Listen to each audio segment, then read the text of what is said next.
My dad left me, and my mom and sister exploited my hard work to fund their wasteful lifestyle. But when truth came out, I ruined their world unexpectedly. I was 24 when my father left us.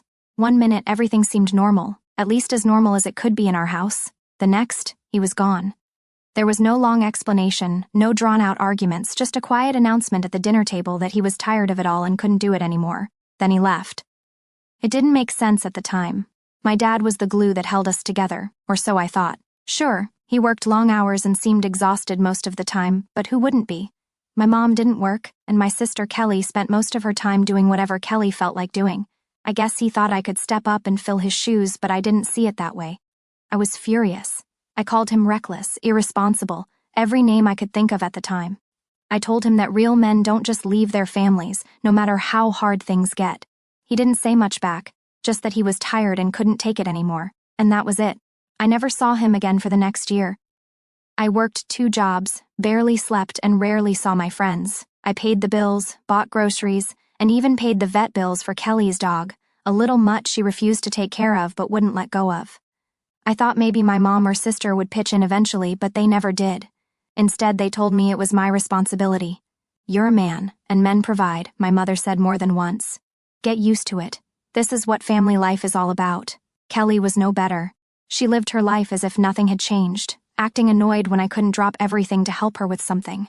I kept pushing through, thinking things would get better eventually, but they didn't. The night that altered the course of my life arrived unannounced, cloaked in the weariness of a long Thursday. I stumbled through the door after my second shift, my body heavy with exhaustion, the kind that seeps into your bones and clouds your thoughts. I tossed my dinner plate into the sink, its clatter echoing in the quiet kitchen, and retreated to my room, promising myself I'd deal with the mess later. But Kelly, my sister, had other ideas. Her voice sliced through the stillness, sharp and accusing, loud enough to rattle the windows. "You can't even wash your own dishes?" she shouted. "You think paying the bills means you're above cleaning up after yourself?" Her words stung, each one a dart aimed at my fraying patience. I'd held my tongue for months, swallowing my frustration as I juggled 2 jobs to keep our family afloat. But that night, something inside me snapped.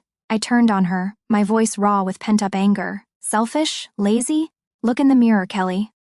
If you want a clean house, maybe try lifting a finger for once." The words poured out before I could stop them, fueled by years of resentment. Of course, my mother overheard, her footsteps thundering down the hall as she stormed into the room, her face a mask of indignation. "How dare you speak to your sister like that?" she spat. "You think you're better than us just because you work?" Her accusation landed like a blow, knocking the air from my lungs. After all I'd sacrificed, sleepless nights, missed friendships, endless bills, they had the audacity to paint me as the villain. I couldn't hold back anymore. "You're using me," I said, my voice trembling with a mix of rage and hurt. "You don't appreciate a single thing I've done." The room fell silent, the weight of my words hanging between us. Then my mother spoke, her voice cold and cutting. "Maybe you should go after your father. We don't need you here. We'll be fine without you." Those words pierced deeper than any argument ever could, a betrayal that left me reeling. Fine, I thought, my heart pounding with defiance. Let's see how you manage without me. I packed a bag in a haze, my hands shaking as I stuffed clothes into a duffel. I left that night, the door slamming behind me, and checked into a cheap hotel on the edge of town. The room smelled of stale cigarettes and regret, its dim lights casting shadows on the peeling wallpaper. I didn't cry, though the ache in my chest begged for release. Instead, I lay on the lumpy mattress, staring at the cracked ceiling for 4 hours, my mind churning. My mother's words replayed in a loop, each syllable a reminder of my failure to hold the family together. I saw Kelly's smug smile, her arms crossed like she'd won some unspoken battle. But this wasn't a victory. It felt like I'd lost everything, my home, my purpose, my sense of belonging. When dawn broke, painting the room in pale gray light, I knew I couldn't go back. Not after those words. They didn't need me? Fine. But I needed something, someone, to anchor me in the storm. My thoughts drifted to my father, a man I hadn't spoken to since he walked out on us. The memory of our last conversation, laced with my accusations of abandonment, gnawed at me. Yet, in that moment, I couldn't shake the urge to reach out. Maybe it was pride, or maybe it was the quiet desperation of a man with nowhere else to turn. I wanted to know if he'd built a new life, And if there was room in it for me for an hour, I stared at his number in my phone, my thumb hovering over the call button. I hadn't deleted it, but I hadn't used it either. What would he think of me calling now, after all the bitter words I'd hurled at him? Why should he answer? But what did I have left to lose? My heart raced as I pressed the button, the ringing in my ear a lifeline to a past I wasn't sure I could reclaim. When he answered, his voice was softer than I remembered, tinged with a warmth that caught me off guard. "Dad, it's me," I said, my voice barely above a whisper, hoping he'd still be willing to listen. When he answered, his voice was different, calmer perhaps, almost as if he'd been expecting the call. "Dad, it's me," I said. There was a pause. "I was wondering if I'd ever hear from you," he replied. The conversation was awkward at first. I told him about everything, working myself to death, the constant demands of Mom and Kelly, the fight that led to my leaving. I tried to keep it factual, but I could feel the anger slipping through. I told him how much it hurt to be used, to be treated like I was nothing but a paycheck. When I finished, there was another long silence. I thought maybe he was going to tell me that I'd made my bed and had to lie in it. Instead, he sighed. "Why don't you come over?" he said. "We can really talk." I agreed. He gave me an address, his new place. It was only a few hours away. As soon as I hung up, I packed my things and checked out of the hotel. The drive felt surreal. A year ago, I would have sworn I'd never see him again. Now here I was, walking right up to his front door. When I arrived, the house wasn't what I'd expected. It was modest but nice, a place that looked like a home. My father came out to greet me, looking a little older, a little grayer, but also healthier. With him was a woman I didn't recognize. She smiled warmly and introduced herself as Jessica, his wife. Wife? It was a lot to take in, but I kept it together. Inside, I told Dad everything again, this time in more detail. I didn't hold back. When I finished, he sat back in his chair and rubbed his temples, as if the weight of the world had just landed on him. "I thought this might happen," he said finally. That stopped me cold. "What do you mean?" He looked at me, and for the first time, I saw something I hadn't seen before: regret. "I didn't leave because I was tired of life or because I didn't love you. I left because they used me too. Your mother, your sister, they never gave anything back, no matter how much I gave them. I thought maybe without me they'd realize what they had. I guess they didn't."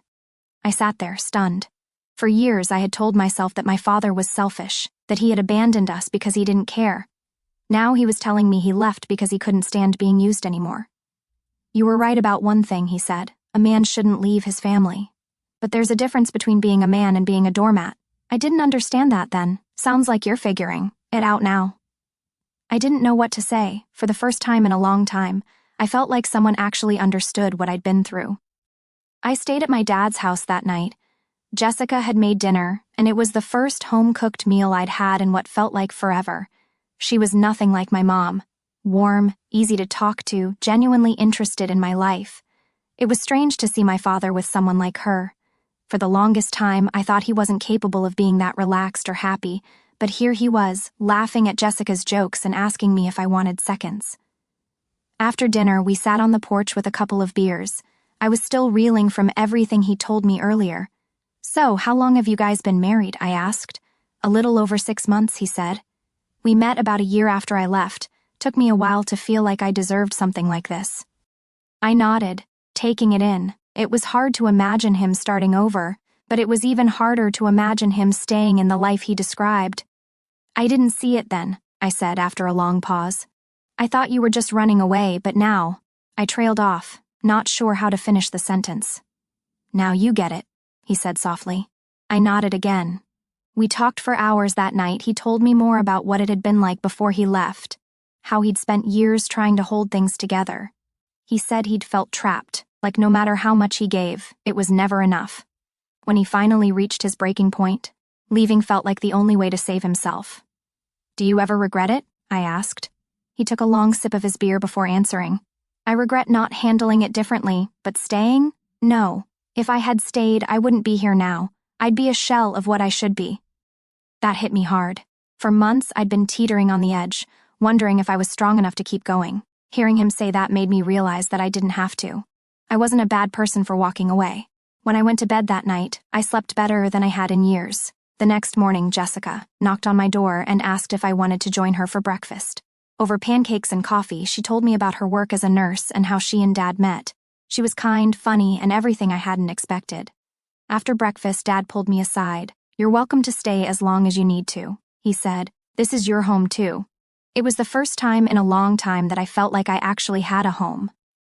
Over the next few weeks, I began to settle in. I got a job at a nearby warehouse. Nothing fancy, but it gave me enough to start saving. Dad and I spent a lot of time talking, and for the first time, I felt like I was getting to know him as a person, not just the guy who used to pay the bills. A few months went by, and one night after work, I got a text from my mom. It was the first time I'd heard from her since I'd left. "I miss you," she wrote. "We need you. I'm sorry for everything." I stared at the screen for a long time. Part of me wanted to respond, to forgive her, to go back and try to make things right. But another part of me remembered all the nights I came home exhausted, only to be met with more demands. I showed Dad the note. "What are you going to do?" he asked. "I don't know yet," I said, and I didn't. I came home from work one Friday, expecting the usual quiet evening, but when I pulled into the driveway, there was a car I didn't recognize parked outside. Inside, I found my mother standing in the living room, clutching her purse tightly, her eyes darting between my dad and Jessica, who both looked uncomfortable. "Mom?" I asked, confused and surprised. She turned to me, her face softening in a way that made me suspicious. "I needed to see you," she said. "You weren't answering my texts." Jessica got up and quietly left the room, but Dad stayed where he was, leaning against the wall with his arms crossed. "I have nothing to say to you," I said. "I just want to apologize," she said quickly, her voice shaking, "for the way we treated you, for pushing you away. We miss you. Please, can we just talk?" I looked at Dad. He didn't say anything, but the look on his face told me it was my choice. "Fine," I said. "Talk." She started to explain, saying that she and Kelly were ashamed and wanted to make things right. She sounded sincere, but I couldn't tell if it was remorse or just desperation. When she finished, I said, "I'll think about it." She nodded, tears in her eyes, and after a few awkward goodbyes, she left. Dad gave a low whistle after the door closed. "That was something," he said. "Yeah," I said, staring at the door. Something about her visit didn't sit right with me, but I couldn't figure out what it was. The days after my mother's visit felt strange. Her apology played over and over in my head. I wanted to believe her, but something about it didn't feel right. If she really wanted to make things right, why now? Why show up out of the blue instead of waiting for me to respond to her texts? I hadn't told her I was coming back, but that didn't stop the messages from coming in. "Thanks for hearing me out. Kelly would love to see you too. We really mean we're sorry." I ignored them. I needed time to think. One night, I brought it up with Dad. "Do you think she means it?" I asked. He didn't answer right away.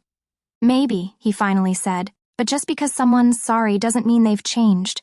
You have to find out if she's doing it for you or for herself." That stuck with me. Was this about repairing the damage they'd done, or was she just trying to assuage her own guilt? A week later, I got another text, but this one was different. "Please come over. We need to talk. It's important." I stared at the message for a long time. It didn't feel like another apology.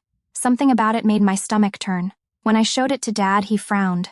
"Sounds like there's more to this than she's letting on. What do you think I should do?" He shrugged. "That's up to you. But if you go, don't let her pull you back into the same patterns you worked so hard to get out of. Don't lose that." I nodded, but I still wasn't sure what to do. Part of me wanted to ignore her, but another part, the curious part, was itching to find out what she meant. After a lot of back and forth in my head, I decided to go. Something about my mom's text was bothering me. If it was important enough to push so hard, I figured I should at least hear what she had to say. When I got to the house, it felt strange to be back. The place looked the same, but I didn't feel like I belonged there anymore. My mom greeted me at the door with an almost desperate smile, and Kelly was sitting on the couch, scrolling through her phone like nothing had happened. "Thanks for coming," my mom said as she led me inside. "We're so glad you're here." I sat down, already nervous. "What's this about?" My mom looked at Kelly, who finally looked up. They exchanged a look, and then my mom took a deep breath. "Kelly's been working so hard lately," she began, which was news to me, "and she has her heart set on something big. She's been dreaming about getting a car, something reliable, you know. But we just don't have enough money saved up." I blinked, waiting for her to get to the point. "We were hoping," she continued, her voice cautious, "that maybe you could help out. Just a little. It would mean so much to her." I stared at her, stunned. "You called me here to ask for money for a car?" Kelly finally spoke up. "It's not just a car, okay? It's my dream car. I've wanted it forever, and I'm so close, but I can't afford it on my own." I felt my blood boil. "You're kidding me, right? I worked my butt off for the two of you, and you kicked me out when I had nothing left to give. Now you want me to help you buy a car? It's not like that, my mother said quickly. We've apologized, we're trying to make things right. This could be a new beginning for all of us. I stood up. No. A fresh start doesn't mean using me again.